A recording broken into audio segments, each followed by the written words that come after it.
Hi friends, ఎలా ఉన్నారు? అందరూ బాగున్నారా? నేనైతే చాలా చాలా బాగున్నాను. ఈరోజు సండే స్పెషల్స్ ఏంటంటే మా ఇంట్లో చూసేద్దామండి. మా బావ అది తలకాయ తీసుకొచ్చారు, దానిలో బ్రెయిన్ వండాను.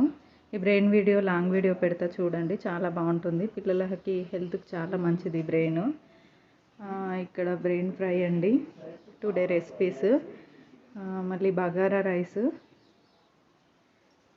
మటన్ కర్రీ, ఇంకా తలకాయ కాళ్ళు కూడా తీసుకొచ్చారు. అవి నెక్స్ట్ వీడియోలో పెడతాను. అవి ఈరోజు వండుతానో లేదో, ఇది ఈవినింగ్కి అయిపోతే చూద్దాము. చూడండి ఎంత బాగుందో మటన్ కర్రీ. మా మమ్మీ చేసే స్టైల్లో చేశానండి. ఇది కూడా పెడతాను లింకు, చూడండి. అన్నంలో కలుపుకోవడానికి కదా, కొంచెం గ్రేవీలా కాకుండా కొంచెం పులుసులా చేశాను. చాలా బాగుంటుందండి కర్రీ. మీ ఏంటి సండే స్పెషల్స్ కామెంట్ సెక్షన్లో తెలియజేయండి. Thanks for watching.